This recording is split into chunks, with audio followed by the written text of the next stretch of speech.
Hello friend, আমার নাম সৌমেন মণ্ডল। আমি মধ্যমগ্রামে একটা সাধারণ ছেলে। একসময় আমার স্বপ্ন ছিল যে আমি হার্ডওয়্যার নেটওয়ার্কিংয়ে একটা ইঞ্জিনিয়ারিং করবো। তাই জন্য আমি খুঁজতে শুরু করি কোথায় হার্ডওয়্যার নেটওয়ার্কিং বেটার ইঞ্জিনিয়ারিং করা যায়। সেক্ষেত্রে আমি খোঁজ করতে করতে অনেকগুলো ইনস্টিটিউটের খবর পাই। তার মধ্যে একটা ছিল ওরায়ন ইউনিটেক, যেখানে আমি যাই। সেখানে ভিজিট করার পর আমার অনেকগুলো কাউন্ট ভালো লাগে, যার জন্য সেই সেন্টারে আমি ভর্তি হই। তার মধ্যে একটা হচ্ছে ফার্স্ট কথা, ওখানকার যে আর্কিটেকচার ছিল বা ওখানে টিচার ছিল তারা খুবই হেল্পফুল ছিল। সেকেন্ড হচ্ছে ওখানে যে প্রাইস ছিল বা কোর্স ফিস, যেটা আমাদের কাছে সবচেয়ে ইম্পর্টেন্ট আমাদের মধ্যবিত্তদের ক্ষেত্রে বা সবার ক্ষেত্রে, সেটা ওখানে অনেকটাই কম ছিল। আবার তারপর ছিল আরও অনেক ফেসিলিটি ছিল, যেরকম জবের ফেসিলিটি। আমরা এখন যখন একটা কোর্স করি, কোর্সের পরে ভাবি যে আমরা জব পাবো তো ভালো থাকে, সেই জবটার জন্য আমরা সেই জবটা যে আমাদের চিন্তাটা থাকে সেটা আমি ওখান থেকে দূর হয়েছিল ফার্স্ট আমার। তার জন্য আমি ওই ইউনিভার্সিটিতে ভর্তি হই। তারপর আমি এখন আমার স্বপ্ন পূরণ করতে পেরেছি।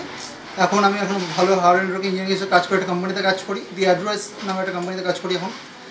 এবং আমি আমি আরও ভবিষ্যতে আরও ভালোভাবে একটা ভালো জায়গায় পৌঁছাবো, তার জন্য আমাকে সম্পূর্ণভাবে সহযোগিতা করেছে Orion Unitech. And so thanks lot of Orion Unitech, that's all. Thank you.